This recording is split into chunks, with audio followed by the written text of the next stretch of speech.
Love Serye TV. Magandang araw.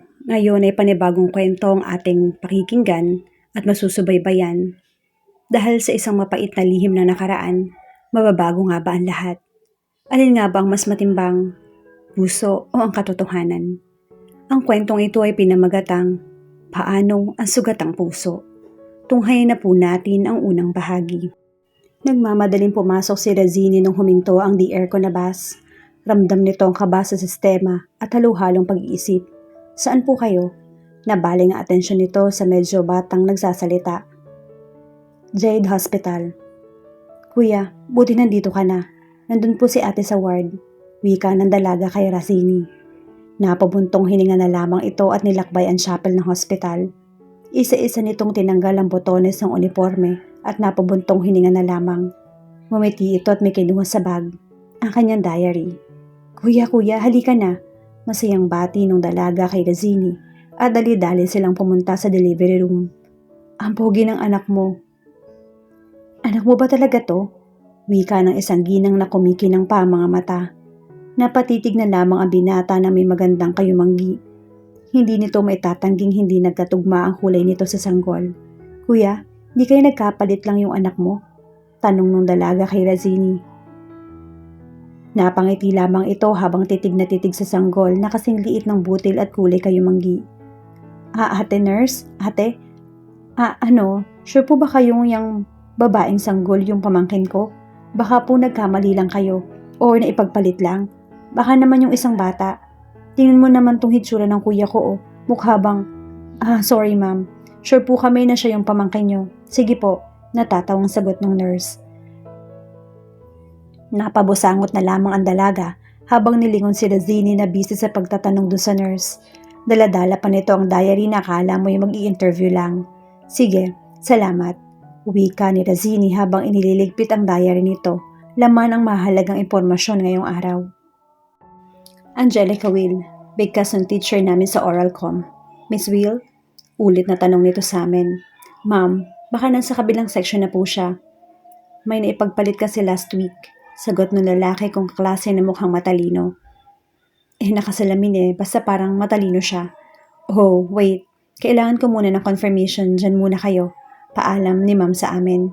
Tahimik lamang kami, maliban dun sa kaklase kong obvious na taga Immaculate. Transferi kasi ako. Dito ko naisipang mag-senior high school kasi gusto ko lang. Dating public school yung school ko ng junior high school. Kaya medyo naninibago ako sa school ko na to. Hi. Bate sa akin ng katabi kong babae na may katabaan. Hi din. Taga dito ka ba? Nakangiti kong tanong dito. Hindi. Transferi. Same pala tayo. Hinitian niya lang ako at lahat kami napaupo ng maayos nung bumalik si ma'am. Okay. Nasa kabilang section na siya. Balita ni ma'am sa amin. Para kaming sardinas nung dismissal na. Paano ba naman kasi, hindi kami allowed lumabas ng school once hindi pa nadidistribute yung ID. Kaya ganun na lang kami ka-eager lumabas sa lungga. Ang swerteng araw namin mga seniors kasi anytime pwede kami lumabas. We're the pioneering batch of K-12 na minsan ko na rin di nagustuhan.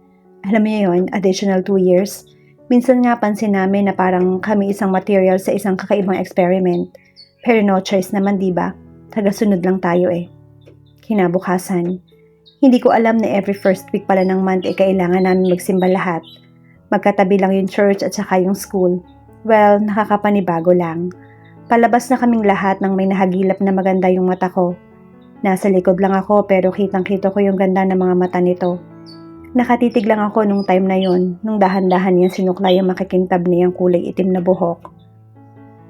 Sa bayan pa namang tamang terno nung kulay itim nitong relos. Nahawa ako sa kakaiba nitong ngiti dahilan ng pagngiti ko sa di malaman-laman na dahilan. Ang gwapo naman ng nilalang na yon. Napailing na lang ako nung mapansin kong para akong tanga kakakangiti dito. Hanggang sa pagbalik ko ng room, paulit-ulit kong iniisip yung malaanghel niyang pagngiti. Para siyang mahika na hindi ko maipaliwanag. Dahil 3 subject lang per day, then na-occupy na ng last time sa mass. Kaya sa last period na lang yung papasukan namin. Lahat ng kaklase ko may sarili-sariling mundo. Kaya mas pinili ko na lang na umupo sa tabi at umidlip sandali. Surprise daw ni John si Sophie dahil monster nila. Tingnan natin dali. rinig kong balita ng isa kong kaklase. May mga ingay ng sapatos na lamang ako narinig at pagmulat ng mga mata ko, tatlo lamang kaming nandito. May isang lalaking natutulog at isang babaeng busy kakapunas ng luha habang nakatuon yung atensyon sa laptop niya. Dali-dali naman ng isang lalaking lumapit doon sa natutulog. Francis, bumangon ka nga dyan. Tingnan mo yung kapatid mo dali. Sigaw ng bagong dating na natutulog. Ayaw mong magising ah. Agad na lang nitong binigyan ng maraming kisa sa mukha. Steve, ano ba? Kadiri mo. Iritang bangon at sagot nung Francis at parang nandidiri sa mukha niya ngayon dahil kulang na lang mapunit ang mukha sa kakapahid ng panyo. Oh no, tingnan mo na kasi yung tinuro naming gimmick kay John. Ito naman, nalulungkot na wika. Ano namang name nun? Basta yung humalik. Ano ba bro, sabihin mo na lang na busy ako. Sagot ng Francis at akmang matutulog. Blackout. Sigaw ng babaeng umiiyak kanina. Shut up Michelle. Inis na sagot nung Steve. Oo, tama Steve. Makaalis na nga. Paalam nung Michelle. Nung medyo napansin nilang nandito ako napapikit ako ng tuluyan. Di ko na narinig yung mga sabi-sabi nung dalawa. Ilang sandali pa nagising ako na parang may bumigat at masikip. Pagmulat ko, Hoy, sino to? Ano ginagawa mo? Alis nga. Sigaw ko sa kung sinong nilalang na nakapatong yung ulo sa likod ko. Mahimbing lang tong nakasubsob rito tapos gawin lang akong unan. Kahit anong sigaw ko ayaw pa rin tumayo. Buti sana kung malakoton tong pinatong niya, pero hindi ang tigas pa. Wala na akong ibang choice kundi mag full force na tumayo habang wala siyang malay na natutulog sa akin. Aray, yung ilong ko, ang sakit. Reklamo niya habang hawak-hawak yung sariling ilong. At doon ko napagtantong, yung lalaki kanina palang natutulog ang may gawa kung bakit ang sakit ng likod ko ngayon. Hinimas-himas ko iyon at medyo inamoy. Baka may naiwang bakas ng laway. Ew. Hoy, hindi ako pa aso para maglaway ha. Wika nito na buti naman na-gets rin yung actions ko. Ano ba kasing ginagawa mo? Close ba tayo ha? Galit kong sigaw sa kanya.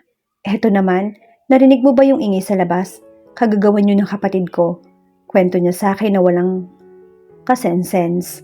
Anong connection nun sa paggawa mo ng unan sa akin? Sinabi kong may date tayo. Sagot niya na nagbigay gulat sa akin. May date? Ano nga ulit? Agay-agay. Tumigil ka nga. Kababaeng tao marunong manapak. Reklamo niya na ngayon medyo lumayo na habang hinihimas yung kaliwang brasong sinunto ko. Ano ba kasing pinaggagawa mo? Inis kong tanong at akmang ulit siyang susuntukin. Late kasi ako nakatulog kagabi tapos pilit pa akong hinahanap ng kapatid kong may gimmick sa baba. Pag sinabi kong may date ako hindi niya na ako guguluhin. Binatukan siya sa noo nang di niya namalayan. Ouch! Ano ba? So ginamit mo pala ako. Wow, magaling. Wika ko habang pumapalakpak pa. Sorry na classmate. Ngayon lang naman to Tsaka ang sarap palang tulugan ng batok mo, amoy.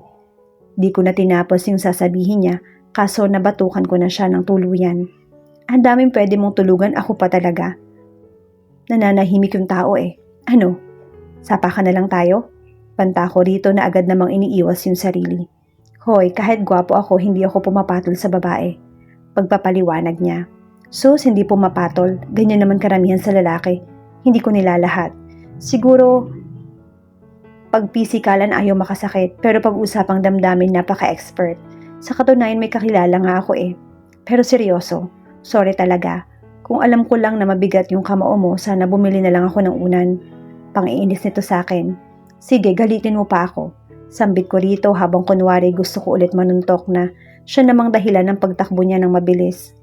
Konting drama lang pala, natakot na. Anyways, hindi po talaga ako yung nang-aaway ng pisikal kung ano po yung iniisip nyo. Di ho ako nakikipagbasagan o nakikipagbugbugan. Sayang naman tong nakuha kong ganda sa mga ninuno ko, hindi ba? Isa lang tong self-defense na natutunan ko nung junior high school ako. Article 2, Declaration of Principles and State Policies. The Philippines is a democratic and republican state. Sovereignty resides in the people. Rinig kong bigkas ng kaklase kong si Ace. Yung sinabihan kong mukhang matalino kasi naka-eyeglasses. So I'll give you 2 weeks starting today to recite the 1987 Constitution, Article 2, okay? Bili ni Sir Quizon. Yung teacher namin sa politics. Hay, ang dami na namang dapat sa uluhin sa UMS na to. Bukod sa akala ko na math at science lang yung mahirap na subjects, mas madami pa pala. Uy, naka-white. Tiningnan ko yung suot ko, tsaka ko nilingon yung pinanggalingan ng boses. Madami naman kaming naka-white pero malay natin, di ba? Pahiram ng charger? Ngiting wika ni Steve sa akin. Oo, yung humalik doon sa sinuntok ko kahapon. Feeling close naman to. Tiningnan ko yung bag kung nadala ko yung kailangan niya. Ingatan mo lang. Bigay ko sa kanya nung pansin kong lumapit ito sa gawi ko. Sinundan ko pa siya ng tingin hanggang sa pag-upo. Nang mahagilap ng mata ko yung taong kinakainisan ko na tumingin rin sa akin. Kaya umiwas na ako tumingin sa harap. Nasa gitnang parte kasi ako pero nasa pinaka-side as in wall na lang yung seatmate ko sa left. Lunchtime na at akma na sana akong lalabas ng room nang mag-ring yung phone ko. Chin calling. Kay, may good news tong lola sa'yo. Medyo nailayo ko pa yung phone dahil sa lakas ng bunganga nito. Ano, classmate na ulit tayo. Inasikaso na last week ni ate yung papers ko, kaya pwede na akong pumasok bukas. Magalak nitong balita. Talaga? So, saan ka ngayon? Kung anong di mo kayang gawin. Sabi ko saan, hindi ano ginagawa mo. Pahin na nga, nakahagutom yung boses mo. Paalam ko rito at inend na yung call. Bigla na lang akong napangiti. Buti naman makakasama ko na rin si Shin. Medyo naiilang pa ako sa mga bago kong classmates at matinding adjustments kaya yung pinagagawa ko. Mahirap kaya mag-adjust. Chos. Pababa na ako ng hagdanan, di ko na malayang nag-uunahang bumaba yung mga juniors. Kaya hindi ko inasahang mapadaustos ako doon sa grupo na umunang bumaba sa akin. Mabuti na lamang at medyo marami siya. Kaya di nangyari yung posibleng mangyari. Ang mahulog tas di saluhin. Charot. Ang bastos ng mga yun Rinig kong sigaw ng babae na malapit lang sa akin. Umayos na ako ng tayo nung medyo ramdam kong napasobra yung siksik ko sa sinusundan kong lalaki. Excuse me, miss. Sa'yo yata to. Rinig ko na lang na kung sino. Nilingon ko yung pakiramdam kong pinanggalingan ng boses sa likod. Akala ko magsasalita na siya pero tiningnan muna ako. Sinigurado niya pa yata. May hawak-hawak kasi siyang panyo na sa tingin ko ay pag-aari ko naman. Mukha ba akong di mapagkakatiwalaan? Grabe to makatingin ha. Panyo mo. Wika bigla nung lalaki. Salamat. Sagot ko rito na pilit yung ngiti. Tatalikod na sana ako ng ilang sandali pa'y may lumapit na dalawang lalaki na nakapulot ng panyo ko. Uwi na ako pre. Wika nung kasamahan niya at tinapik pa siya sa balikat. Uy teka lang. Sige miss bye. Biglang paalam rin nung kausap ko. Nagpatuloy lang ako sa paglalakad ng may iniisip. Yung lalaking tumapik sa kausap ko. Parang pamilyar siya. Oo, tama. Tama yung sa simbahan. Pero parang hindi naman. Baka kapatid lang. Pero magkamukha sila. Pero feel ko siya yun Pero parang hindi. Yung sa simbahan kasi sobra kong makangiti. Tsaka mukhang anggaan lang. Yung kanina naman parang wala sa mood. Hindi pa nga tapos yung klase umuwi na. Sa bagay, baka half day lang. Teka nga, ba't ko ba iniisip yon? Mas mabuti pang isipin yung recitation ko ng article next week. Uwian na naman at para na naman kaming sardinas na hindi mabenta. Mabuti nga at sa gilid ako nakapwesto kaya madali lang. Masaya lang akong naglalakad ng biglang, "Hi, ang bingi mo sobra." Biglang sulpot ni Steve na hinahabol pa yung hininga. "Na paano ka ba? Nagmamarathon? Uso lakad no?" Wika ko dito na akmang hahakbang. Kasi, wait lang, pahinga muna ako day. Sambit niya na nakataas pa yung kanang kamay habang yung kaliwa naman ay nasa dibdib. Kala mo naman sumurrender na kung sinong holdupper o trip niya lang, i-recite ang panatang makabayan. Umupo lang ito sa may gilid kaya napabaling na lang yung tingin ko sa ibang direksyon. Dahil baka maisipan ko pang i-record yung mga hininga niya. Kaya lang wrong timing yung direksyon na nilingon ko. Oh, easy. Takot na sabi ni Francis na ready pang pumesto yung braso nito na parang panangga sa gera. Huwag ka nga, hirap kong sagot dito at lumapit doon kay Steve na medyo hinimasmasa na. Hay, napagod ako. Ito na pala yung charger. Biglang abot niya ng charger sa akin. Pwede man tong ipagpabukas. Naku hindi na, bawal kasi kami mag-uwi ng gamit sa bahay na hindi naman sa amin. Paliwanag niya sa akin. Okay, ang ganda nun ha. Naglakad lang kaming tatlo at ngayon ko lang nalamang ang daldal nitong si Steve. Habang itong si Francis naman ay puro kanigahan yung alam. Gaya nito, nako, ang saya nga nung acquaintance namin last year. Kahit bitin yung party kasi 10 yung curfew. Nag-enjoy naman, kwento ni Steve. Anong in-enjoy mo doon? Ang luma kaya nung ginamit na music. Tapos umulan pa. Yun ba yung masaya? Opinyon naman nung isa. Sus, tong dalawang to, magkasalungat yung mga gusto pero nagkakasundo. Best friend kayo? Bigla akong tanong sa kanila. Huminto rin naman sila nang tumigil ako. Hindi no? Depensa ni Francis. Anong hindi? Best friend kaya tayo. Pakis nga best friend. Agad namang umuso si Steve kaya nakatanggap ito ng hampas mula kay Francis. Nasa gitna kasi namin si Steve kaya madali niya lang masunggaban yung isa na nasa kaliwa.